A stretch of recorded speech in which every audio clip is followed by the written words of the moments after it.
Hey, welcome back to the Wellbeing Show. I've got some returning guests. Yes, sometimes people do come back for more. Usually the people with the begging bowl, which is what these two are about today, and they're begging for a really good cause, which is Christmas at CAMHS, and we'll explain what that means in a second. So we've got a couple of people who are going to introduce themselves and what they do. And so we'll chat about the amazing charity they set up and run, which helps children and young people.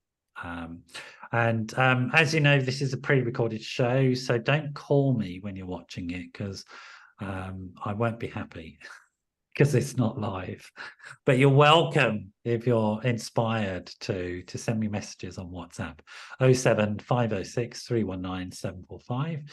If you've got messages for me or for my guests and the work that they do and how you might contribute and help out, just send me a message. And if it's specifically for my guests, then I'll pass the messages on and sort of we'll play the go-between happily and make sure that you're connected and get your questions answered. So that's enough of an introduction from me.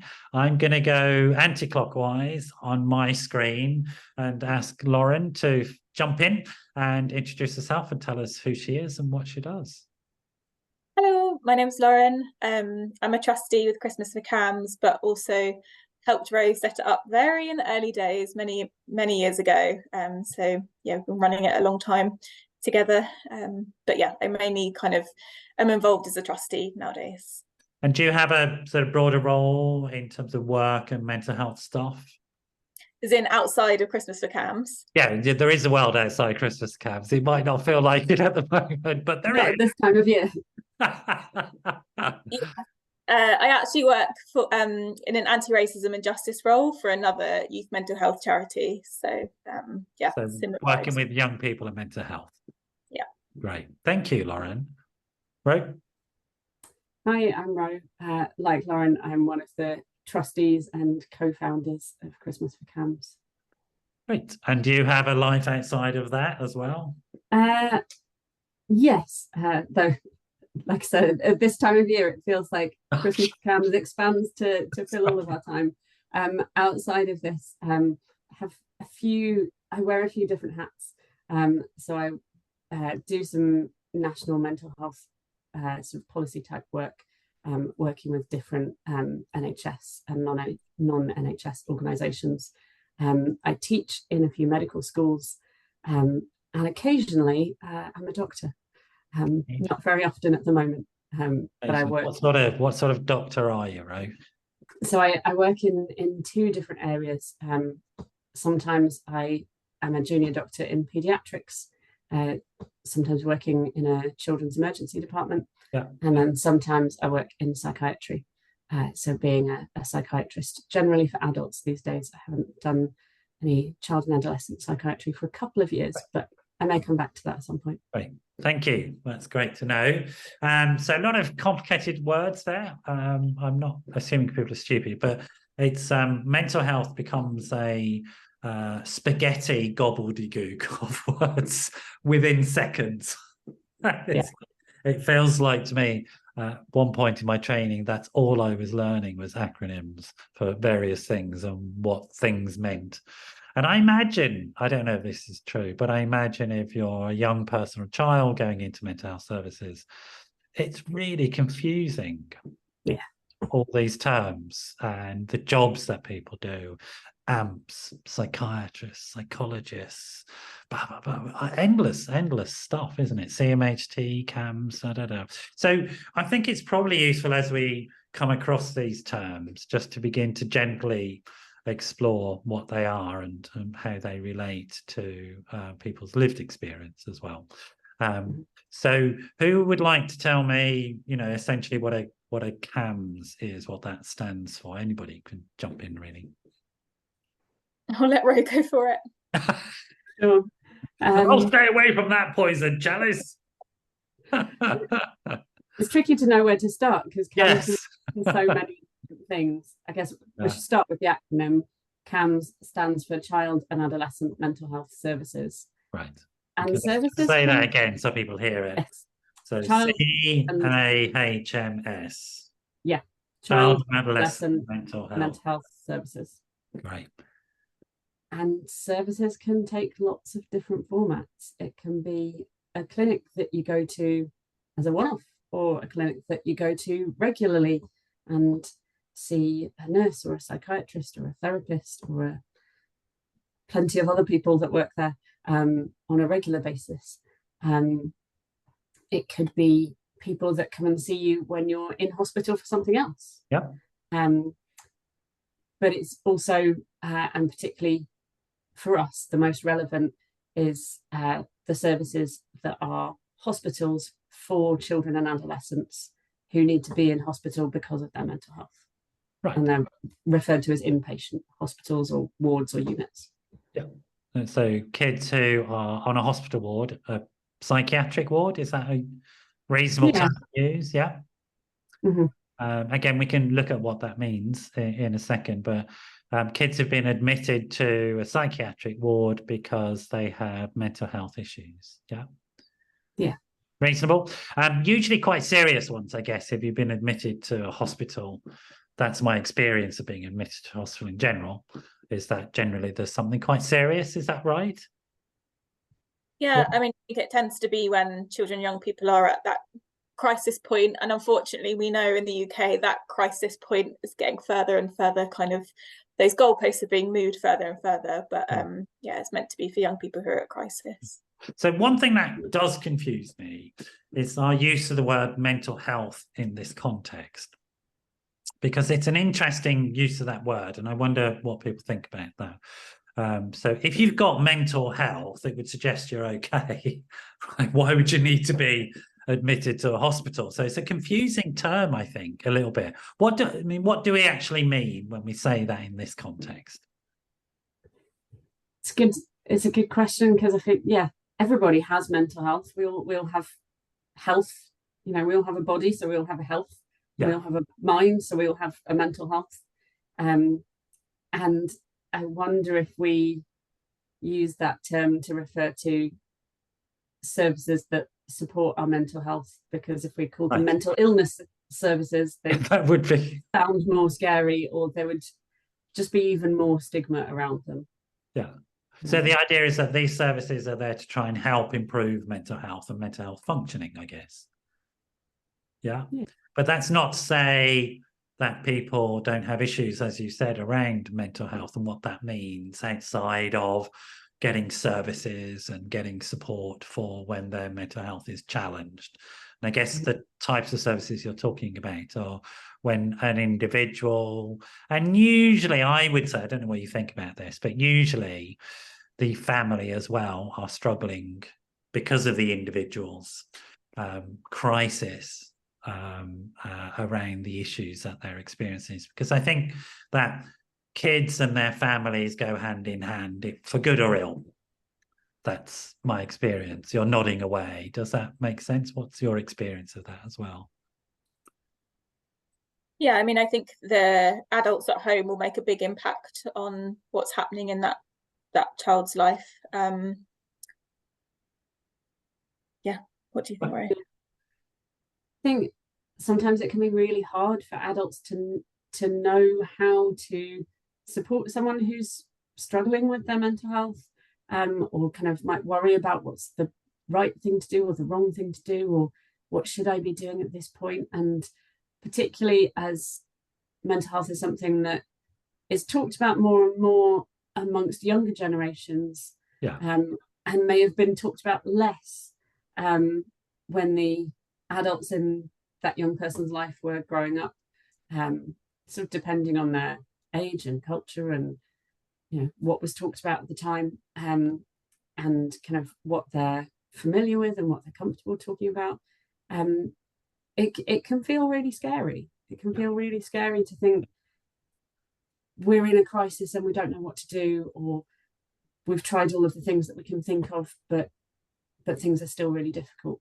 And no child exists on their own.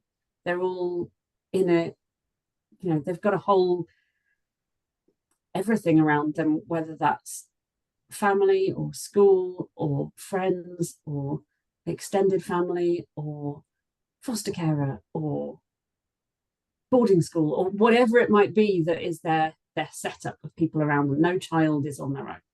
I tend to use the word system. Is that okay? Yeah.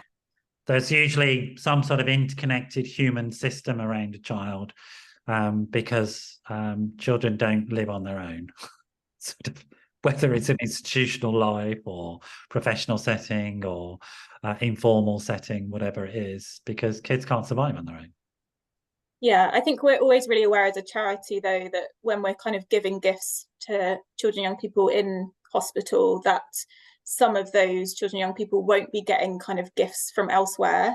Yeah. So for some of those children, they will be having kind of gifts from aunties, uncles, parents, siblings, that kind of thing, in addition. But for lots of those young people, for multitude of reasons, they might not actually be getting gifts from anywhere else as well. Yeah. Yeah. And also, I think this year in particular, gifts and families are a challenge this year. Yeah.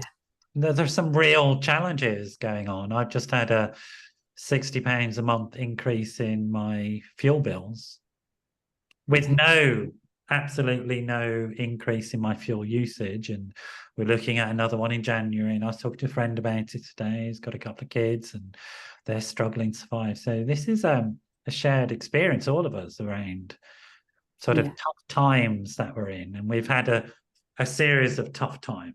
I just want to echo something you said. I'm 56 and nobody talked about mental health or mental illness when I was growing up. It was not a topic at all, you know. And, but it was real. I mean, it doesn't mean the phenomenon didn't exist just because people didn't talk about it. And there's a strange concept, I think, around these days. It's almost like you hear it sometimes on the media about, oh, we only have so many kids with all these problems because we keep talking about it. Like, that's not my memory as an older person. I seem to remember people have been struggling with stuff. And I remember my parents struggling. I remember me struggling with stuff as a kid.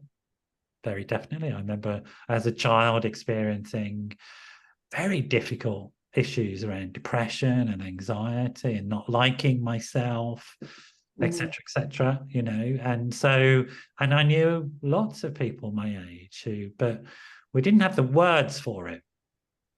We weren't taught how to communicate that, and we weren't taught especially that there was help for it.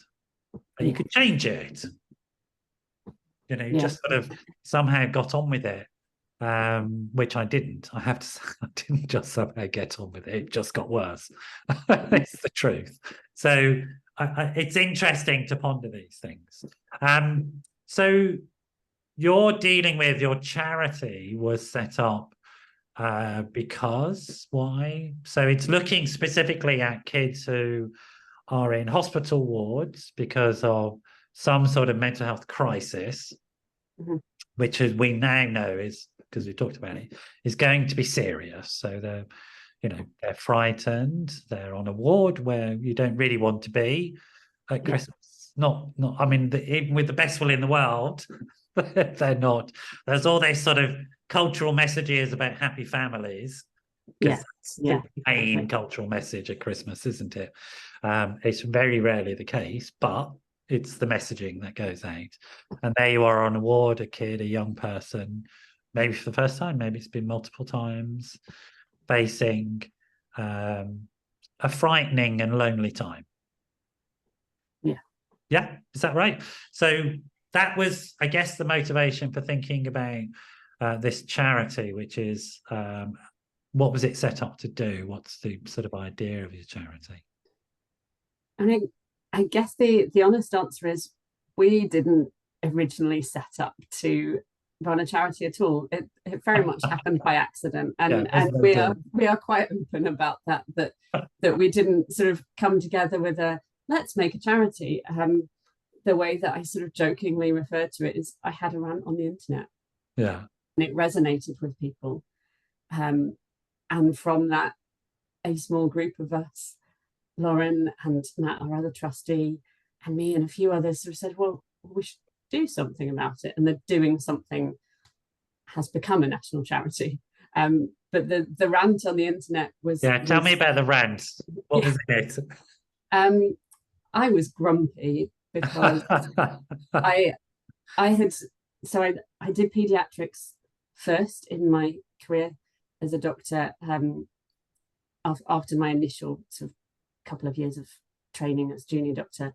I went into pediatrics, and so worked in a couple of different children's hospitals over Christmas time, and saw how lovely people try and make being in a general hospital, sort of whatever illness you might have, you know, it's for children with cancer or broken legs or chest infections, or, you know, anything that they might have that means that they need to be on a children's ward or in a children's hospital over Christmas.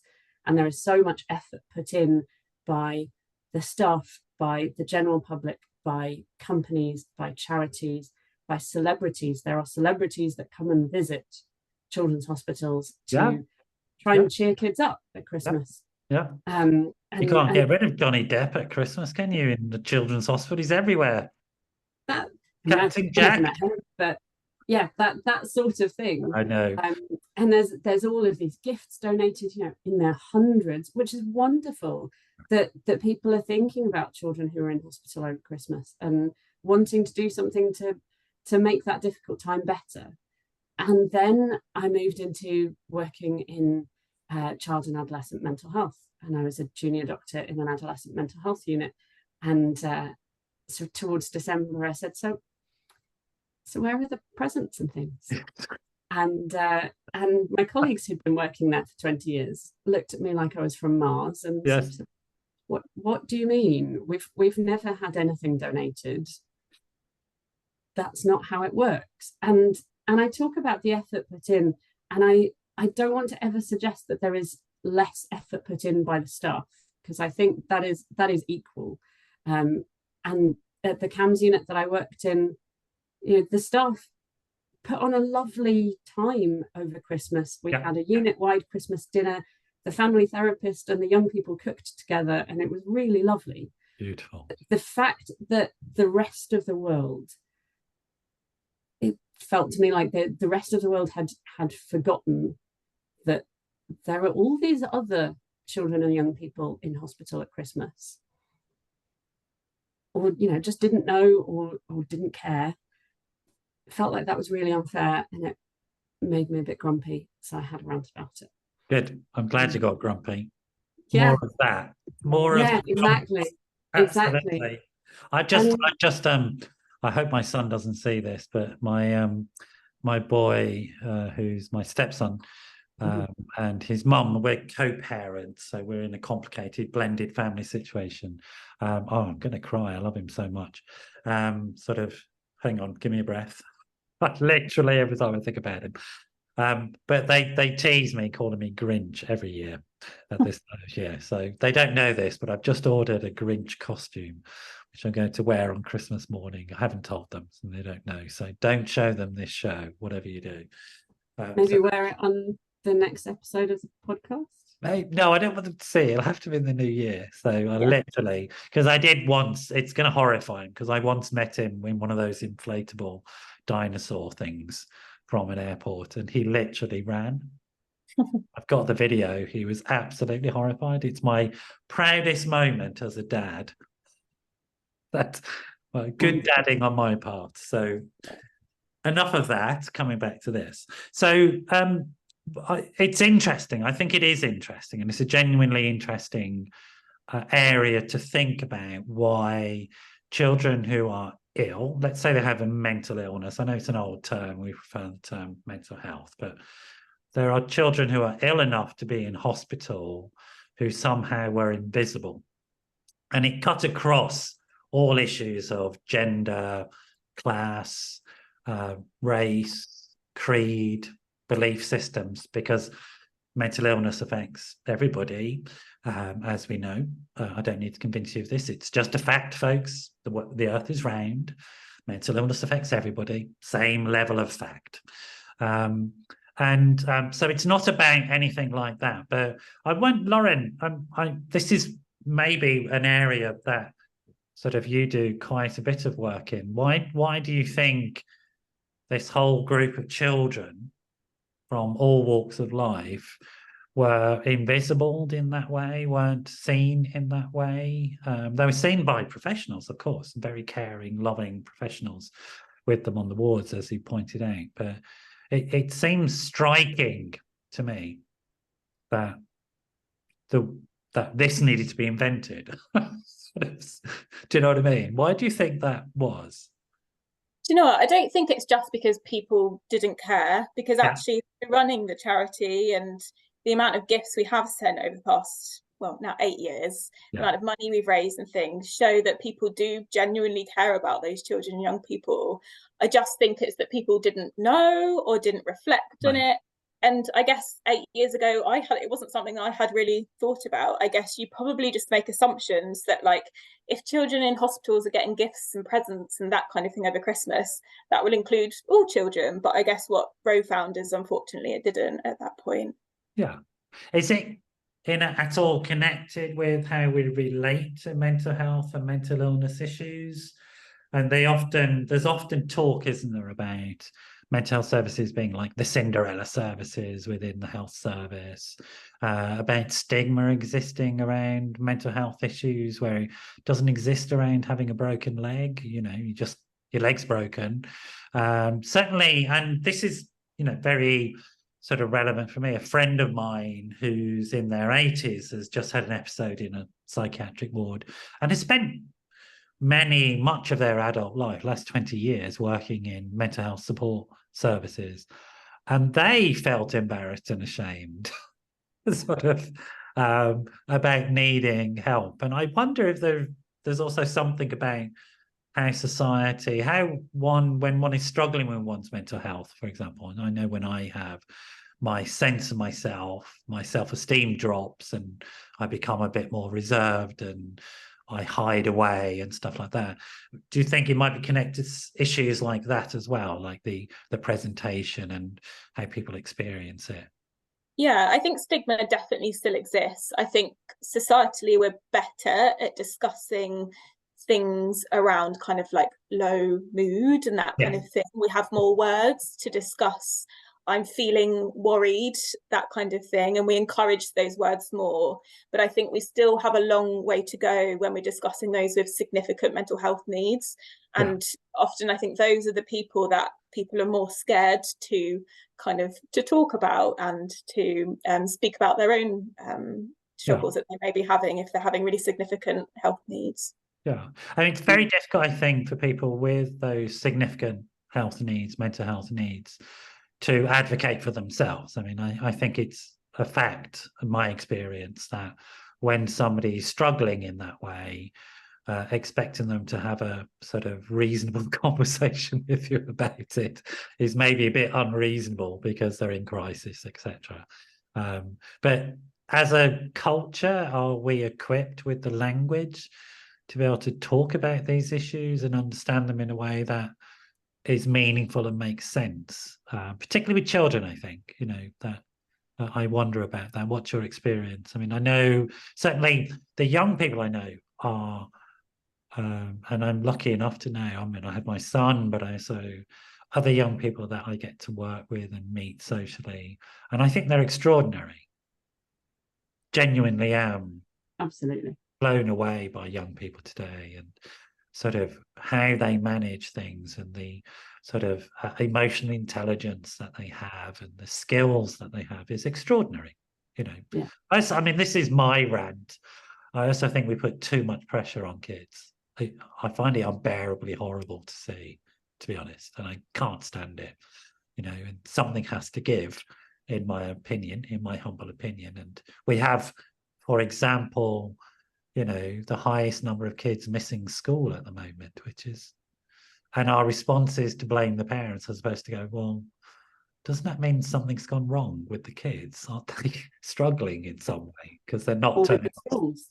Yeah, exactly. We're doing something wrong, not the parents. We as a culture are doing something wrong. That said, I mean, I think, and there's a perception, for example, that mental illness issues for young people are higher, more severe, and more complex. Is that real, that perception, do you think? I think that we're quite clear that mental health is a social justice issue, and I'm pretty sure I probably said this last year, but as we continue to see kind of the rise of social issues happening across the globe and in England, in our own neighbourhoods, we will continue to see the rise in young people struggling. So I think, like, until we start tackling the real root causes of what's causing young people to struggle so much, we're not, how do we ever expect to decrease people's mental health needs? Let me try and put that in terms I understand for me, my own experience, if that's all right. So I come from a background of severe poverty, racism, because my parents are immigrants from Ireland at a time when Ireland was viewed with great suspicion. I grew up in England. I'm very grateful for that, to be honest. Don't shoot me down, fellow Irish people. I've got 2 passports, so but I'm glad I didn't grow up in Dublin during those times, which is where my mum was from, because that was worse. I mean, it was dreadful times. So we had poverty, we had racism. I had a father who was a drunk, and et cetera, and all of this sort of stuff. And there were consequences for me as a child. Yeah. From all of those things, and I've spent much of my life dealing with those consequences. Sort of preferred to have done it as a child. Is that the type of stuff that you're talking about, Lauren? Yeah, 100%. We know that young people experiencing adverse childhood experiences are more likely to go on to experiencing, mental ill health in their childhood. Let's talk about ACEs. I think they're brilliant. I have one of the highest ACE scores I know. I think I've got a total of them, and I'm quite proud. I rarely get full marks and everything, but there you go. So I've got full marks in ACEs. Tell me about ACEs and what they are. Can anybody jump in? No, I'll jump in. I thought Lauren was going to, but maybe Lauren was waiting for me to. Either one of you, or I will. You go, Ray. I sort of feel like I need to have more of the evidence to hand for this, but I guess that's sort of my background in terms of kind of being a scientist, in terms of being a doctor sort of trains you to say, like, well, what's the evidence here? And obviously there's and I mean that in relation to your question of kind of, do we know about what is increasing and what is causing difficulties to increase? And I don't have the evidence sort of at the tip of my fingers, but we certainly know that there is plenty of evidence that tells us that ACEs, which is adverse childhood experiences, impact mental health. And to some extent, we don't need evidence for that. It's common sense. You know that if you face a real difficult time as a child, it's difficult to deal with, and that can impact on how you feel about yourself, on your trust in the people around you, on your sort of hopes for the future, on your beliefs in what you can achieve. Any and all of that can be impacted, and we know that the more of those ACEs you have, the more likely it is to be impacted. But equally, like, it's not a competition. It's not a direct kind of, you can't be mentally ill unless you've had this many ACEs, because you might have one negative experience that has had a really big impact on you, and you might have somebody else who has had a number of different experiences who, for whatever reason, that's had less of an impact. It's not an exact science. Yeah, I guess my thinking goes something like this, and I always turn everything into a competition, Row. So that's why I'm competitive about mine. So, but that's just me.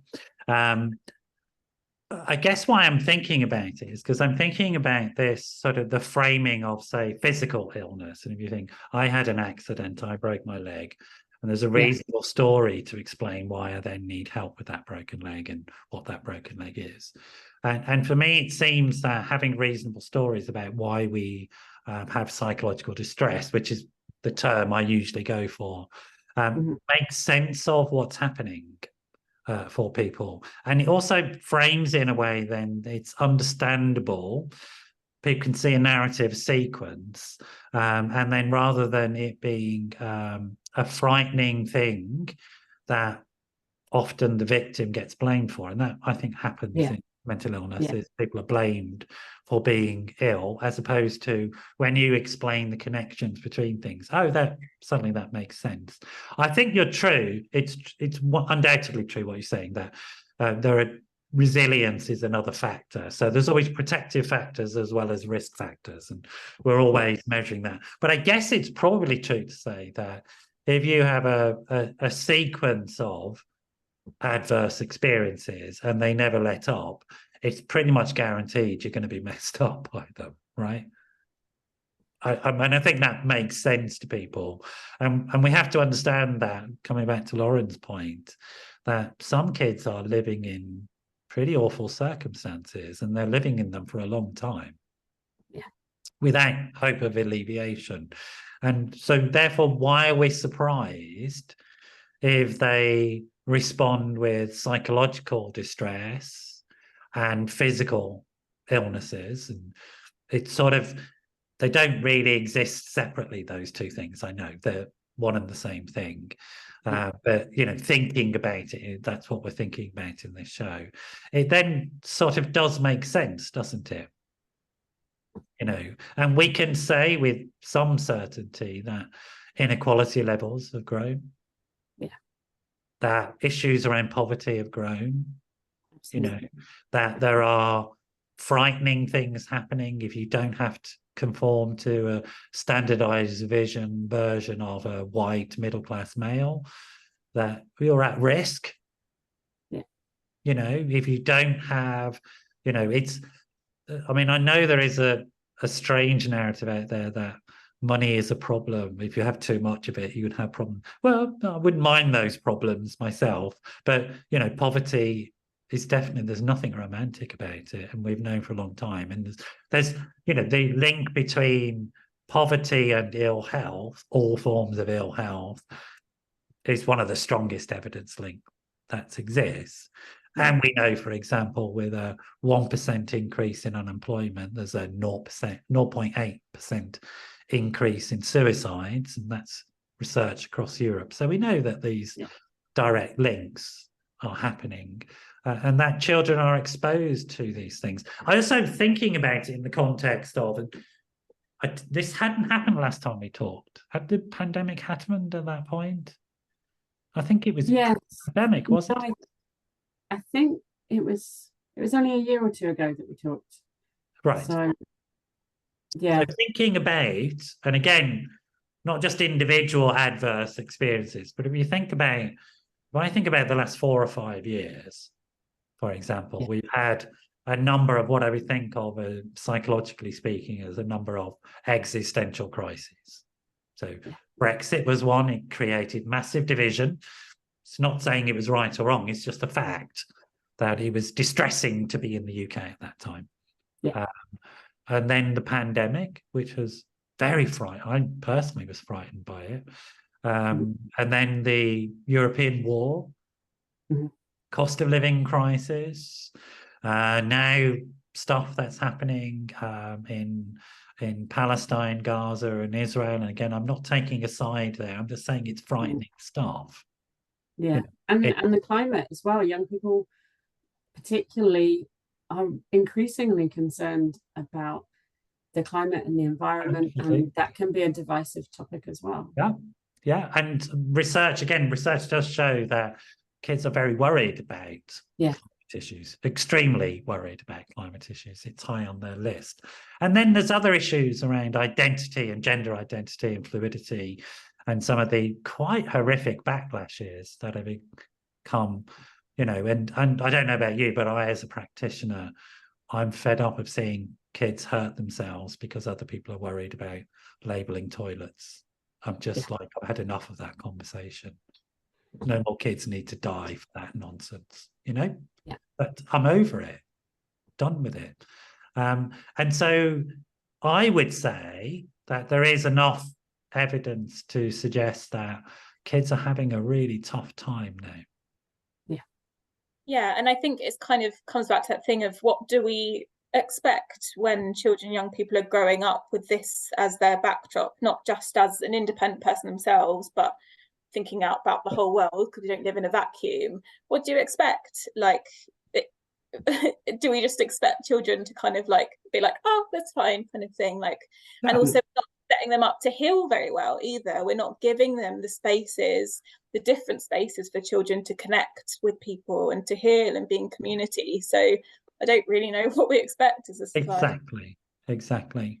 And so, I mean, and I think there is a broad issue here, isn't there, about sort of the types of conversations that we have about how we support children to be more resilient. Because there's a very old-fashioned notion, isn't there, that somehow if you give kids a hard time, they learn lessons. They get thick skins. It's like, where does that come from? Do you know what I mean? And the opposite, we know psychologically the opposite is true. That if we give children love, compassion, strong attachments, predictability, if we meet their needs, then they are stronger. Yeah. And it's a really simple equation in many ways. Yes, stuff will still happen. Yes, mental illness will still happen, etc. But even very severe sort of mental illnesses that may have a strong genetic component. Don't want to open this old can of worms, but like psychosis, for example, you know, that may well have does have a very strong, but even that is mediated by your ability to manage stress. Yeah. Basic and how you are supported to do so. That's a basic biological thing, that the more we de-stress our children, the more love we give them, the more compassion, the more support, which is why I think it's so interesting, this whole issue around children in hospital wards who are psychologically struggling got missed somehow for whatever reason. Yeah. And this idea of bringing, so what is the idea? We haven't actually said what the charity does. So what does this charity do for these children at this time of the year? If I say that we send gifts, that sounds so much simpler than it really is, because you talk about building resilience, and on the face of it, sending a child a colouring book and a set of pencils, or a cuddly toy, or a jigsaw, or whatever it might be, does not build resilience. It's a thing. But the sending of something from a whole group of strangers,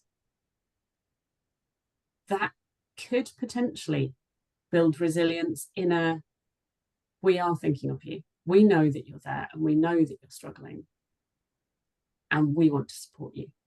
And much as we'd love to wrap our arms around you and give you all of the love and the support and the all of the stuff that you need to overcome the adverse experiences, you know, a whole bunch of strangers across the country can't do that.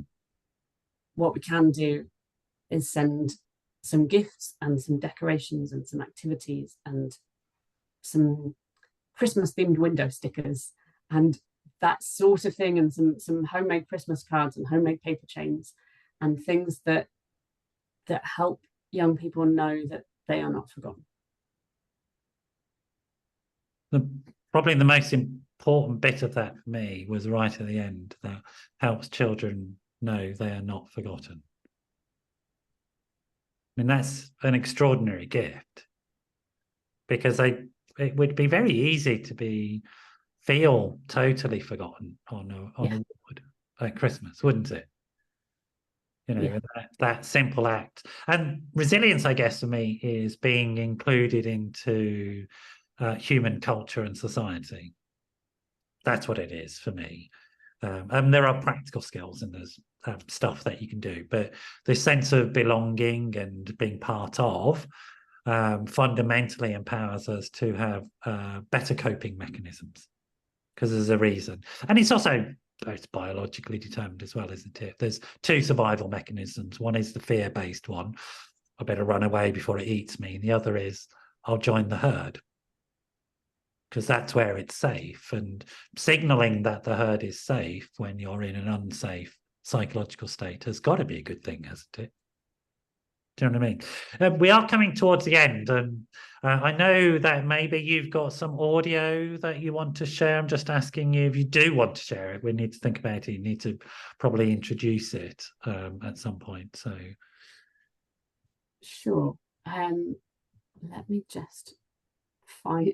I've downloaded it to my computer, and let me figure out how. I can just talk about about this audio a little bit. So yeah, do that. We've been really privileged and lucky that actually over the past couple of years, we've had a few young people start joining us, volunteering for us, who were recipients of the presents when they were on wards over the past couple of years. So we are slowly starting to see the young people who were on the wards maybe a couple of years ago, who are noticing that we're kind of around still doing the work, and who are like, I got presents for you like 3 years ago. I'd love to get involved. So that's really quite new that we're starting to see, but it's so lovely for us as well. Well, talk about an evidence base for efficacy. I mean, seriously, it doesn't get better than that, does it? This worked. It works. If those kids are coming back and saying, I want to be part of this, it's just extraordinary. Well done. Yeah, and we never expected that. You know, we sort of send these gifts out into the ether and trust that they will reach the hospitals that they're intended to, and that the staff at the hospitals will give them to the young people. And we know that that happens because the staff tell us that it's happening. Yeah. But we never expected to hear back from any young people. That was never our setup. So the fact that some young people have kind of looked us up and found us to say, this is the difference your gift made, is wow. Right. Before I can play it to you, we need to have screen sharing enabled so that I can share. Oh, right. Advanced multiple. Have I done it? Yes. Is that right? I've given you screen sharing. That's yes. Amazing for a dinosaur like me to figure that out. Let's see if I can figure out how to do that. Fellow dinosaur looking mystified. I think I've got it. Right. So this is from, as Lauren said, a young person who got in contact with us, and I'll press play and we'll let her explain her story. A couple of years ago. Sorry, let me put it right back to the beginning. There we go. I was a patient on a CAHMS ward a couple of years ago, and there's something quite isolating about the experience, because obviously you're stripped from your routine, and if you're at college or school, and then you're also away from your friends, away from your family, and everything is new and quite different. The loneliness of it was something that, for me at least, felt very amplified over the Christmas period. I remember one afternoon our activities coordinator brought through a big box of things we could make paper chains with, and we sat on the floor doing it for hours. It was such a great distraction, but also it was like an activity that anyone could be involved with if they wanted to be, including staff, so we could talk and get to know each other a bit better. It was just really nice to feel connected. One of my friends coming and telling me that we got gifts under the tree, and the realisation that people had taken the time to do something so unbelievably kind. It was just so thoughtful, and also for me personally made me feel a lot more connected to outside. It was just such a wonderful thing to receive. One of the sensory items I was given I still keep in my bag to this day.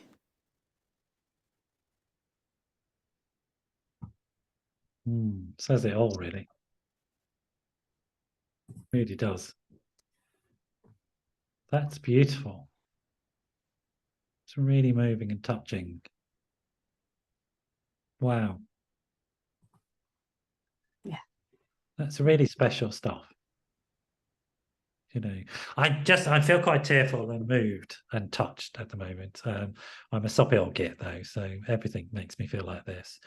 There's something about if people talk about the spirit of Christmas is, you know, about vulnerability and hearts, I would say, that it connects to other sort of I'm a great believer in myth and story and human tradition, and winter festivals in general are sort of about for me, and I think in human culture, about reasserting life in the middle of winter, and that reassertion coming from our connection to each other.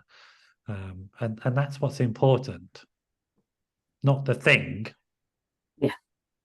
You know, but that sense of, well, it's okay, even in the dark, cold middle of winter, and use that as a metaphor, it's going to be okay. And it's going to be okay because somebody else cares.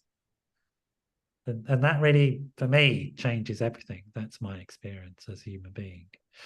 It's been wonderful to have you both on. Sorry, I threw you a couple of curveballs in the middle of it. I just got excited. I was like, I love aces. It's so one of the few things I'm really good at is having loads of those. So there you go. But apologies about that. It's been absolutely wonderful to have you both back on, and to see that the work of the charity is growing and progressing. I know prior to us starting the show, there were some concerns about finances, and we haven't really talked about that. So people should know this just doesn't magically happen. You know, the Chancellor isn't funding this. It's a charity. That's why it was set up as a charity. So it needs money. I'm Irish enough to be like that. Give us your money, right? So that more kids can make videos like that and tell us what's really important in life. How can people donate money to make this happen? There are lots of different ways. We have a link to our Just Giving page from our website. Yeah. What's your website? Tell me the www for it. www.christmas for the word for CAMHS.org.uk. We'll put a link when this goes out as well. Yeah. There is also a text message link that I've completely forgotten what it is. So I can try and find that for a second. Right. And maybe while I do that, Lauren can tell people about the wish list. Yeah, we also have an Amazon wish list. I know that lots of parents like to sit down with their little ones at home and pick stuff out that they know is going to go directly into hospital. It's quite a nice thing to do around Christmas, to just look through all the things we've got on the wish list and be like, I'm going to pick this bear and this colouring book today. And how do you find the wish list? I've never done these things. So everything's on the website. On the website. Yeah, you can choose to donate money to us via Just Giving, or pick something off the wish list. I'm going to get my boy to choose something tonight. That's really kind. I want to do. No, bloody hell. It's not kind. It's necessary. Thank you. Thank you. Did you find the text? Are you searching your own website at the moment going, what's that text? No, I'm not. You know what? I didn't think to look there because I can't remember if it's. Oh, I just made you. I was looking. Is that on your website as well? The text link. Okay. I hope it is. I should have looked there. I knew I'd written it somewhere recently. So you can text Christmas gift, all one word, to 70460, and that will donate £5. Super. And people can help even without donating financially. You know, not everyone is in that position. People can raise awareness about what we do. We are on social media. We don't have a lot of followers, and we'd love to have more. So where are you on social media? What platforms? We are on Twitter and Facebook and Instagram. Right. And always Christmas for CAMHS, FOR. Twitter, to keep it as short as possible, it is Xmas, the number 4 CAMHS. Everything else is all words. We should say what was formerly known as Twitter is now called X. Yeah. Does that get confusing with your handle? We're on X as Xmas for Christmas. Hasn't yet, but has the possibility to. That's a possibility. Yeah. So all the rest of them are Christmas for CAMHS, just on X, formerly known as. It sounds like Prince, doesn't it? When he changed his name. But exactly. Like Prince. And Prince is really cool.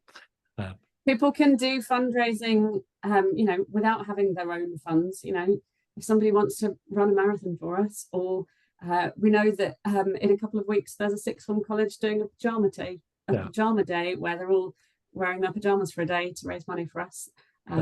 Somebody walked a marathon around a Christmas tree last year. Somebody else jumped out of a plane. Walked a marathon around the Christmas tree. Yes. That's Yeah, absolutely. Yeah. Fantastic. On Christmas Eve. They deserve a knighthood. Yeah. That's amazing. Absolutely extraordinary. Do you take physical gifts or is it just money? The physical gifts come from the Amazon wish list. Okay. So if people want to give an actual physical gift, that's the best way to do it. Don't send a teddy somewhere. Yeah, we have a whole section of our website about that, because it is something that we get asked, and it's a tricky one to navigate. We are really careful about what we buy and what we send to CAMHS units, because there are safety considerations that might not occur to people. So, for example, if we send a notebook, we will never send a spiral bound notebook. Yes. For example. And that's the sort of thing. We don't really need to know the reasons why, but I know why. Yeah. Yeah. And you know, you might have a set of pencils with a pencil sharpener in, and so we wouldn't send that. That sort of thing that just doesn't occur to people. Yeah. And so yeah, we have lots of advice on our website about good things to give. Yeah. But we're also a little bit wary of people giving one gift, you know, one teddy to their nearest CAMHS unit, because if nobody else is, you know, we're sending them gifts, but for the vast majority of these hospitals, they're not getting anything from anywhere else. Yeah. What do they do with one teddy? Yeah, exactly. They've got 15 children. Yeah. They can't give that teddy necessarily to one of those 15 children. If people have got 300 teddies, we will take them and we will distribute them around the country. Absolutely. Yeah. Well, can I have first dibs on those 300 teddies? Is that really bad of me? but not many people, certainly not many individuals, are in a position to have a ward's worth full of stuff to give. Yeah. Companies might well be. So yeah, that's not a very clear answer, is it? I know, it's perfect. It's perfect. It's perfect. Yeah. Life is muddy and messy. That's the truth. Yeah. There's no simple answers here. People can send Christmas cards as well. You know, you can send a Christmas card to your nearest CAMHS unit. Yeah. Or, you know, send enough Christmas cards for one per young person, that sort of thing. It all just adds to the you are not forgotten. Yeah, which is a crucial thing. We do need to finish that. Thank you both for coming in and bringing your newest member, the young person, with you as an audio file. Beautiful to hear from her. And really sort of inspiring stuff that you're doing, really inspiring stuff, and glad to see it's growing. Folks, do give loads if you can. Just keep giving. You're going to have loads of people asking to give, but I can't think of anything quite as significant as this, really. So wonderful. You stay there. Bye-bye, folks. See you all at the next show. This will go out just before Christmas, but I'm going to take the opportunity wishing you all a sort of awesome festive season across all the festivals, across all the world, to be honest. You know, just sending you lots of love. And I'll see you all at the next show.